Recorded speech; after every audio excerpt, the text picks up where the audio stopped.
Hello world. It's currently Monday in Boom Beach. The Melon Bombardiers are officially gone. But at least we bought instant training using code Cosmic. I actually like Mondays because of defending Hammerman. It's a pretty chill experience. And then afterward, we get to do our tribe challenge for the week, which is Rifleman Life Leech.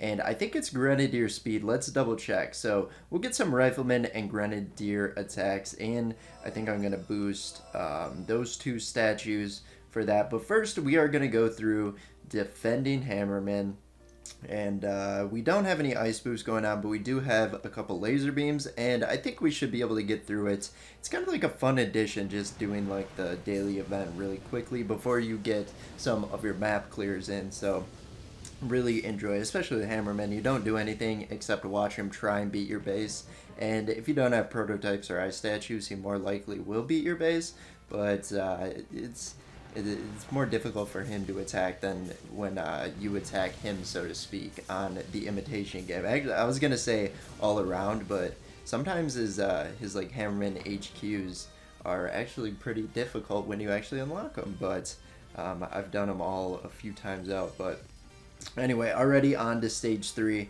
We'll just put it on 4 times speed every time, and look at that.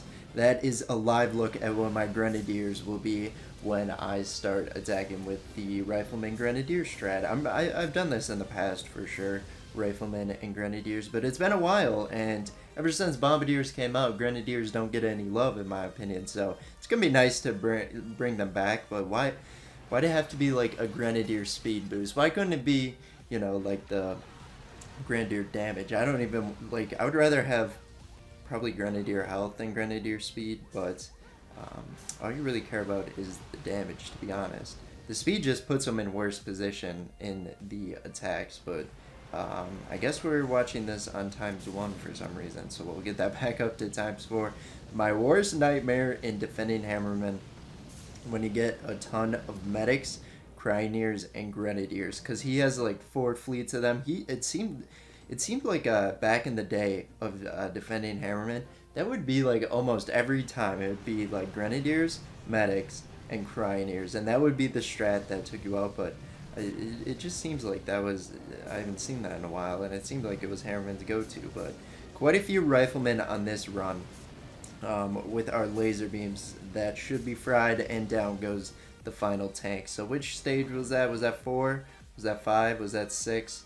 That was stage 5. So moving on to stage 6, this is where we get a little bit sweaty, because sometimes he throws a curveball in the mix with stage 6 and actually does pretty well with it. But I think we're doing quite well, and when you send out the Warriors and Cryoneers, I don't think you're pushing for success, Hammerman. But it's nothing surprising, because you're no Dr. T, in my opinion. Dr. T, his Volcano Island or the events in the Cycle of Evil are pretty easy usually, but he's got the Mega Crab, so he has the villains on lockdown in Boom Beach. That'd be interesting if they came out with a new Hammerman dynamic, because Hammerman used to have the base builder and they took that out, so I wonder if they're going for like a different route with Hammerman, and maybe he'll be more intimidating, kind of like an event like Mega Crab, but something different, because you don't want to just copy what Mega Crab is and do the same thing. But I guess we took out Defending Hammerman, didn't really pay attention to the last one there. But now we move on to the Tribe Challenge, and I thought I brought Kavan's Second Wind. I feel like that would be beneficial with the Riflemen, just because you just want to spam them and keep them alive in front of the Grenadiers until like the HQ level. Then you don't really care about the Riflemen, because the Grenadiers more than likely are going to... I shouldn't say that, it's not Bombardiers, because Bombardiers are way better when it comes to that. Grenadiers take forever on the HQ, but I guess we're just going to be barding down. Why am I doing a Doom Cannon? I feel like that's not really a benefit for me to take out. They do take out a few Riflemen at once, but yeah, like, not too beneficial of barrage usage on that. But it's okay, because barrages are discounted. And look at this, we are down to this is why This is exactly why I wanted Kavan, is to avoid a situation like this where I still have Grenadiers, um, where I don't have any riflemen and I still got Grenadiers. But are we going to be able to pull this one out? I think if we strategically take out these buildings here. Can you take out the boom cannon, please? Oh my goodness. This is going to be tight here. It took out the final Grenadier on that side. But now I think we can actually... I don't want to... I guess we got a couple down here. So I'll clean up some buildings, but... Yeah, this is going to take a while to get through the HQ. And sniper towers, what is the range on you? Because you actually might be... Look at that. The Grenadiers were so quick to move to the next building. Isn't that beneficial? You gotta love it. The Boom Beach speed. But the only troop that should really get speed boost, honestly... Okay, that is quite fast. I do like that. I shouldn't have thrown the box of critters because the Grenadiers will just take it out. I guess maybe it did help. I'm not sure. But now we got our... Grenadiers in prime position to stall for the next 2 minutes and not actually take it out. 4 Grenadiers versus a ice boosted, or I don't know which one the building health is, but versus an ice boosted HQ. I got faith. Let's get a box of critters on the near side to them because they don't throw as short as they do long, so they're less likely to take it out. They took out the sniper tower. But I think the biggest threat to our critters working on the HQ, is it bigger than the, I think the Grenadiers took out more than the Boom Surprise did, and that is a little surprising to me because, you know, usually they won't get that angle and throw it short, but I guess they were feeling special today. Let's see, does a flare reposition them at all? Does that help out? Okay, I threw the flare and they were more inaccurate than when they were, like, targeting without the flare. Not that it had really an effect on it, but we'll retrain.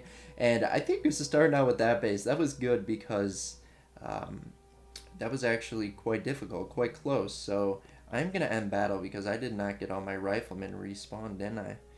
I'm not sure. But let's go to Second Wind and get our revive potential with Dr. Kavan. There we go. And now we'll hop into this one. There we go. Now we got all 29 per boat. That's the thing about using riflemen. When you are using riflemen with instant training, I should say, when you're using it, it's not quite instant because it takes a split second for each one to actually get loaded up. But I guess we'll target that clump right there. Miss both defenses there. Come on, come on. All right, get rid of the shock launcher. How we doing over here? The laser beam. Being a threat to my troops. How we doing on the rifleman front? I think I'm going to pop 2 second winds. That should get a good clump of riflemen running up the right side, and then from there we will throw a couple shocks. And look at this, we have enough energy to spam some barrages and artillery. I didn't see any ice statues, so I might have went a little bit overkill there, but it does not matter because we have energy to spend. So we are going to get a flare on the HQ, and this was a much quicker attack like I predicted. Yeah, it's probably only uphill from here. Was it Kavan? Look at that. All the riflemen were pink, which means they were revived. So I guess we did lose quite a few there. 94. And all troops are ready. It took almost a full second to get all the riflemen on there. So, yeah. Whatever that means. We just got to be patient for like a second. But half the time I'm not. But here we go into the next one. What do I want to do? I'm going to throw a box of critters on the beach here. I think we will get a couple. We didn't get a single regular mine. I thought the spread would be much better on that. So starting off in the trenches here. Let's get a couple artillery, shock mine, regular mine taken out. And now we will get our riflemen down, our grenadiers down, and our Dr. Kavan down. We'll just let the grappler do its thing. Actually, we might have shocked it there as we were shocking the rocket launcher at all. We're going to let the other 2 grapplers just work, you know, pick away at riflemen. I don't really care because this is like the one troop that I don't really care about the grapplers with. All the other troops, it gets quite annoying. Okay, maybe warriors as well. And maybe Zugas as well. But beyond that, then I do get pretty worried about the grapplers. Look at that. Yeah, it's so tempting to just take out, but it's not really worth it. But I guess I got to spend the energy somewhere. So where would be a beneficial place to spend the energy? Um, well, we could have spent it in the time I was deciding, but we're gonna get it onto the mortar and then a shock bomb, a flare, and a 48 energy second wind. But it was worth it because we were able to take it out, and look at that. All the riflemen that were targeting the HQ were pink. So Kavan working miracles out here, reviving all these troops and doing a great job doing it. All right, here we go. This is some loot. I wish I would have boosted my resource reward. It's not too late, but I feel like at this point it kind of is too late because I already attacked too many bases. So we're going to save the power powder, even though I do have an excess of it. Let's get our troops down. Use a box of critters for some reason, even though that just kind of baits the laser beam. So that was just a flaw on my end there. And we should be fine. The mine placement is great for the grenadiers to take out. So I'm not even going to sweat about that, at least currently. And then let's see which defenses we want to target. We want to get a shock right there. And we should have some good pathing here as we are going to be able to take out these rocket launchers. Apparently I didn't take out that one. And then up top, the final rocket launcher will get one final artillery. And now we have like no riflemen, as I was worried about boarding down the rocket launchers. It appears a lot of our riflemen, if not all of them, died to other defenses or the rocket launchers because I took so long to actually take them out. But we are going to be fine. We'll just get a flare on the HQ, and with the remaining riflemen we should be able to speed through this. And I guess there's a considerable amount of grenadiers to actually give a steady amount of damage on the HQ and not have everyone miss at once. But that was once again, at the end, it's mostly just revived riflemen. We lost 113 that time, so we're going to wait.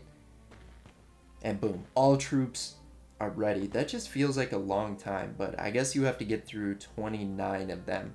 Got to load 29 in. What am I saying? Loading time of 1 second is a long time for getting troops on a boat. Like, it's a very privileged place to be criticizing now that I think about it, but pretty efficient. Great work, riflemen. You guys load up very quickly. Don't let anyone, including me, tell you otherwise in the future. Alright, let's get a shock onto the flamethrower, and we should be good with this one. What's up with the bases? It's like everyone gave up ever since they released Melon Bombardiers. They're gone from the... They're gone, so your base can actually be defended these days. Although Melon... Like, I get it. People invest a lot into trying to stop the proto troops. Like the Melon Bombardiers. You invest a lot trying to defend, but then it ends up like you'd be better off just holding on to the resources you were gonna deploy onto your base to try and defend them, unless you got like tons and tons of constantly boosted ice statues. Like, you'd just be better off waiting a week and then defending that week. But I guess maybe it does deter some people from attacking bases. Let's get that clump taken out. Missed the sniper tower, no problem. Super inaccurate. Did I miss the rocket launcher there? I don't think so, but pretty disappointed how low of damage that artillery did. And then right here, I'm going to get a barrage onto the flamethrower. Good job taking out the shock launcher, and we should be in a good place here. So what I'm going to do, we're going to do one boat of riflemen, our grenadiers down, and then once we take out that flamethrower, we will get the rest of our troops deployed. There we go. Rest of the riflemen. I think I waited too long. We got a second wind as well. We do not want Kaban to die at the beginning. But yeah, based on like the layout, we were able to take out most of the defenses before we even deployed the troops, which is a nice feeling. That's a good thing about attacking such front-loaded bases. However, our troops are still going through a tough time here. We have lost tons of riflemen. We're not reviving many because of all the energy we already spent. But we should be able to get through this. Something, I'm getting bad vibes from this. But there's not really anything that can get to my grenadiers, although that mortar, I just tracked that. It just got sniped. It got the good old 1-2 punch from the mortar I think it was the cannon, maybe. That sniper tower seems out of range. Maybe it was the sniper tower. But poor Grenadier. And we're able to take that base out. But I think we're going to hop into one more attack after this, and we'll see where we are at. Probably don't have many more bases to attack. 113 riflemen taken out. There we go. And we'll just work our way around here. And it should be an easier one to wrap up with. However, it's a little bit awkward with these mines. We're going to get a box of critters. That was a great cross path by the critters. I really appreciate that, critters. Great job. But we'll get a barrage on the other side. And there goes most of the regular mines, which are the scary mines when using this strat. Now let's take a deep look. A lot of the rocket launchers are in the back layers of the base. Not too surprising. And with all of our barrage energy potential there, it's so nice having the barrage cost reduction. Are you kidding me? What did we just throw out? Like 6 barrages? And we're able to clear out all those rocket launchers and shock launchers. But now we just got to worry about the boom cannons. You know, they take out 1 rifleman at a time, but you got 5 stacked up, slowly taking them out. You know, it chips away at it. And the doom cannon, you know, like I said, it takes out a few at a time. But we'll get a nice shock, and this base should be toast. We've actually lost most of our riflemen. This is turning into a tragedy here. Even if we get the victory, we are going to go home and have to lick quite the wounds there. But with instant training, I know I can get all those riflemen back in just about 1 second. But got a flare in the HQ. Down it goes. Let's see what our loot's at. Because if I'm kind of close to an upgrade, I might not convert the loot. Yeah, I think it's like... Let's see, maybe we can get an upgrade. Ooh, I want to switch this back before I forget, because I always do that. Then I get attacked 10 times, and all my progress goes to waste. But that is a Monday in Boom Beach. Defending Hammerman, miscellaneous attacks using the tribe challenge. I guess I'll just convert gold, because I can. But yeah, thanks for sticking around to the end. You guys are our best viewers. We'll see you guys in tomorrow's Boom Beach video. Bye-bye.